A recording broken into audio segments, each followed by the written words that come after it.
Good morning. आज हम इस वीडियो में परिमेय संख्या के बारे में जानकारी प्राप्त करेंगे।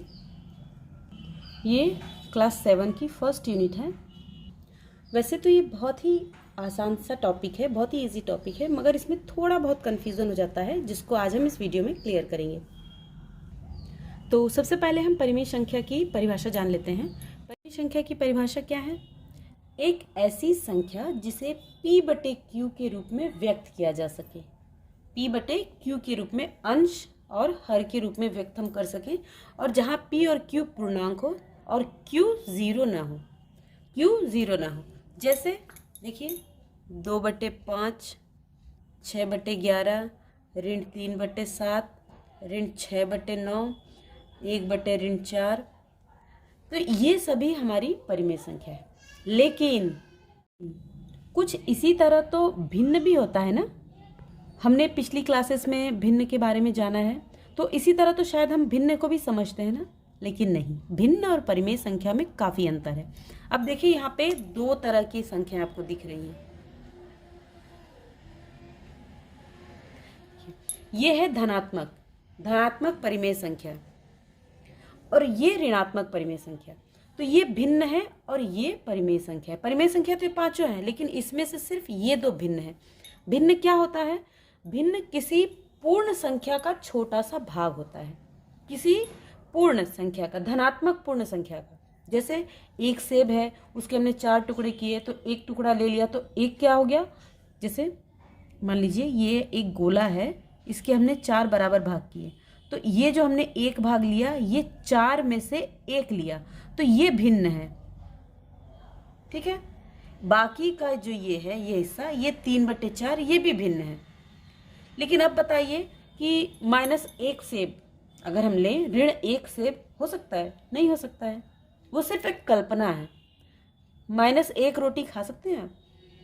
नहीं ना, तो उसका भाग कैसे होगा? तो भिन्न कभी भी ऋणात्मक नहीं होता है। अंतर आपको समझ में आ गया? धनात्मक परिमेय संख्याओं को भिन्न कहते हैं। धनात्मक परिमेय संख्या भिन्न होती हैं, जबकि ऋणात्मक परिमेय संख्याएं भिन्न नहीं होती। पूर्णांक जो हमारे होते हैं, जैसे कि मान लीजिए 3 है, ये पूर्णांक है, 4 है, पूर्णांक है, तो इनको हम 3/1 और 4/1 लिख सकते हैं। तो ये भी परिमेय संख्या है, ये भिन्न भी हैं।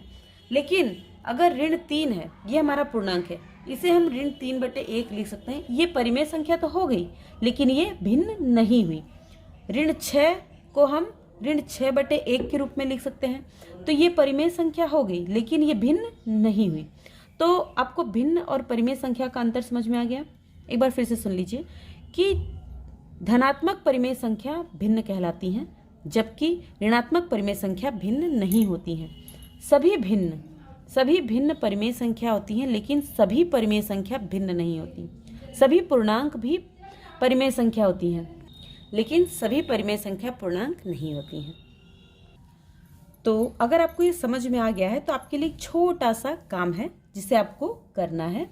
देखिए यहाँ पे मैं आपको कुछ संख्याएं दे रही हूँ, 1-2 मैं आपको उदाहरण समझा दूंगी, बाकी का आपको इस टेबल को भरना है। ये देखिए, ये कुछ संख्याएं हैं, इस तरह से आपको टेबल बना लेना है और इनके आगे लिखना है। जैसे ऋण 3 पूर्णांक है, भिन्न नहीं है, क्योंकि ऋण 3 को हम ऋण 3/1 लिख सकते हैं, तो ये भिन्न नहीं है, लेकिन परिमेय संख्या है। 6 को भी आप कर लेंगे, 0 पूर्णांक भी है और परिमेय संख्या भी है, मगर भिन्न नहीं है, क्योंकि 0 मतलब कुछ नहीं, उसका कोई भाग नहीं हो सकता। एक चीज आप देख लीजिए, 12/4, तो इसे आप कहेंगे कि पूर्णांक नहीं है, भिन्न है, परिमेय संख्या है, लेकिन नहीं। इसको हम हल कर सकते हैं। अगर हम 12 में 4 से भाग दें, तो ये पूरा भाग चला जाएगा और हमें एक पूर्ण संख्या मिलेगी 3।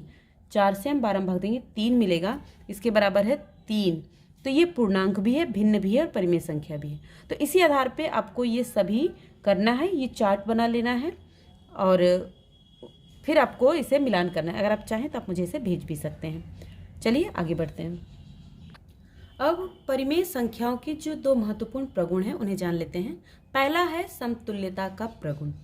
कोई भी परिमेय संख्या, जैसे कि 2/3, ऋण 4/7, 11/9, ये जो हमारी परिमेय संख्या है, इसके अंश और हर में एक ही संख्या से गुणा करने पे इनके समतुल्य परिमेय संख्या प्राप्त होती है। जैसे 2/3 ले लिया हमने, अंश में भी हम 2 का गुणा करेंगे और हर में भी 2 से गुणा करेंगे, तो इसे हम जो हमें प्राप्त होगा 2 दूनी 4 और 3 दूनी 6। तो जो 4/6 है वो 2/3 की समतुल्य परिमेय संख्या है, उसके बराबर है। 2/3 गुणे 3, ऊपर भी गुणा हो जाएगा 6/9। तो ये सभी समतुल्य परिमेय संख्या है। जैसे 2/3, 4/6, 6/9, ये समतुल्य परिमेय संख्या है। तो समतुल्यता का प्रगुण क्या है?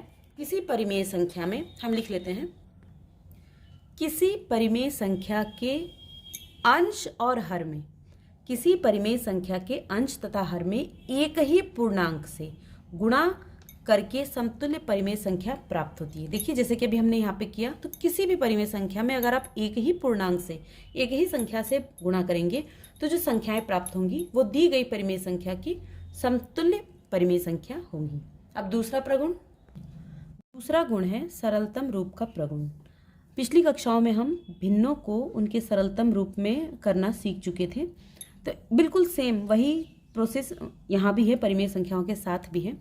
परिमेय संख्याओं में भी अंश और हर होता है। जैसे कि मान लीजिए हम लेते हैं 8/12, ठीक है, तो अंश और हर है।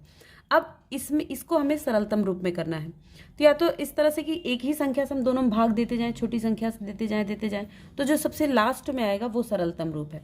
और दूसरा सबसे आसान तरीका जो है, हम अंश और हर का महत्तम समापवर्तक निकाल लेते हैं। जैसे महत्तम समापवर्तक में भाग विधि से बताती हूँ। बड़ी संख्या में हम हर में हम अंश से भाग देंगे, एक बार जाएगा, बच्चा 4, फिर 4 से हम 8 में देंगे भाग। जहां हमारे पास शून्य बचे, शेषफल शून्य बचे, तो वो जिससे हम भाग दे रहे हैं वो संख्या, ये हमारा मस है, महत्तम समापवर्तक ये है। 8 और 12 का महत्तम समापवर्तक 4 है, यहाँ पे 4 है, तो 8 में भी हम 4 से भाग देंगे, 12 में भी हम 4 से भाग देंगे। तो भाग देने पे आएगा 4, 8 में हम 4 से देंगे तो यहाँ पे 2 आएगा, और 4 से 12 में देंगे 3। तो 2/3 8/12 का सबसे सरलतम रूप है, ये हमारा सरलतम रूप है। तो सरलतम रूप का प्रगुण क्या है? किसी परिमेय संख्या के अंश और हर में, किसी परिमेय संख्या के अंश और हर में उनके महत्तम समापवर्तक से भाग देने पे प्राप्त संख्या उस परिमेय संख्या का सरलतम रूप होती है। इसे लिख लेते हैं। देखिए, किसी परिमेय संख्या के अंश तथा हर में उनके महत्तम समापवर्तक से भाग देने पर प्राप्त संख्या उस परिमेय संख्या का सरलतम रूप होती है। इसे 1-2 उदाहरणों से और समझ लेते हैं। अब देखिए, हम थोड़ी सी बड़ी संख्या लेते हैं, 35/40।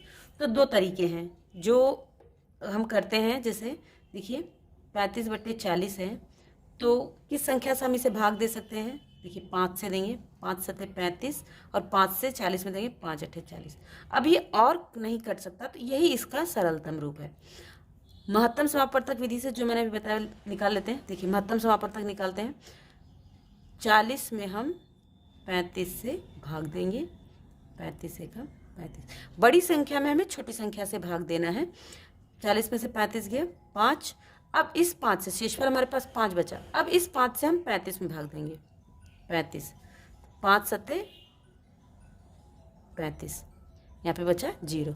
तो ये जो सबसे आखिरी वाली संख्या आती है जिससे हम भाग दे के हमारा शेषफल 0 आता है, ये महत्तम समापवर्तक होता है।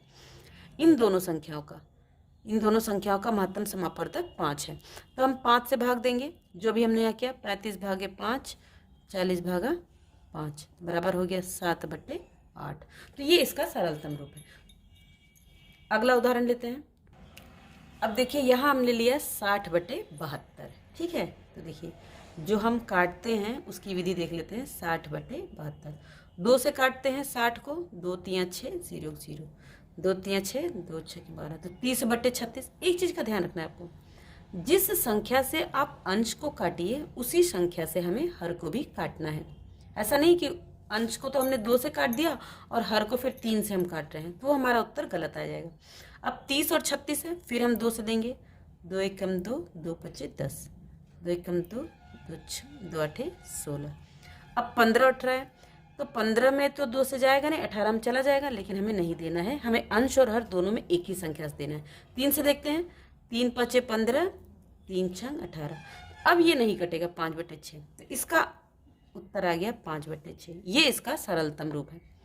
महत्तम समापवर्तक विधि से देख लेते हैं। 72 बड़ी संख्या है, 60 से भाग देंगे, 60 एकम 60, बचा 12, 12 से हम 60 में देंगे, देखिए इसे 12 पचे 60, हमारा 0 आ गया। तो ये जो 12 आया ये हमारा महत्तम समापवर्तक है। तो इसे हम भाग देंगे, 60 को हम 12 से भाग देंगे और 72 को भी हम 12 से भाग देंगे। 12 पचे 60, 12 छंग 72, ये उत्तर आ गया। या तो इस विधि से करिए या तो ऐसे करिए, ठीक है। तो अब आपको समझ में आ गया दोनों प्रगुण। अब छोटा सा काम आपके लिए, ये देखिए, अब आपको क्या करना है। पहला प्रश्न, ऋण 3/7 और 5/6 के समतुल्य 5 परिमेय संख्या लिखनी है। दूसरा प्रश्न देखिए, मैंने यहाँ पे जगह छोड़ी है, यहाँ पे मैं आपको थोड़ा सा समझा देती हूँ। पहले हम तीसरा प्रश्न पढ़ लेते हैं। 18/45 को सरलतम रूप में लिखना है। चौथा प्रश्न, निम्नलिखित संख्याओं को सरलतम रूप में लिखना है। तो इसे आप नोट कर लीजिए। इसमें थोड़ी सी आपको प्रॉब्लम आ सकती है, तो वो मैं यहाँ पे क्लियर कर देती हूँ। तो इन प्रश्नों को आप नोट कर लीजिए, फिर मैं इसको मिटा के इसे समझाती हूँ। देखिए, हमारा प्रश्न क्या है। ऋण 7/5 को ऐसी परिमेय संख्या के रूप में व्यक्त कीजिए जिसका अंश, पहला अंश ऋण 14 हो। हमें अंश को ऋण 14 बनाना है। तो देखिए, हमें यहाँ पे पहले हम लिखते हैं ऋण 14, ठीक है, बटे में तो लिखना ही है। तो ऋण 7 में हम किसका गुणा करें कि ऋण 14 आए, 2 का गुणे 2। तो हमें पता है कि हमें अंश में जिसका गुणा करना है उसका ही हर में भी करना है। तो यहाँ पे भी 2 लिखेंगे, तो ये हो जाएगा 10। तो इस तरह से होगा। अब ये तो ठीक है, अंश एक और देख लीजिए, अंश 28 हो। जब अंश 28 हो, यानी कि ऋण 7/5 यहाँ पे होगा 28, ठीक है। तो हमें ऋण 7 को 28 बनाना है। तो 7 चौक 28, यानी कि हम गुणा करेंगे 4 का। लेकिन जब हम 4 का गुणा करेंगे तो यहाँ पे ऋण है, तो यहाँ पे भी ऋण आएगा, तो हमारा उत्तर गलत हो जाएगा। तो ऋण को धन बनाने के लिए, माइनस को प्लस बनाने के लिए हमें यहाँ पे ऋण लगाना होगा।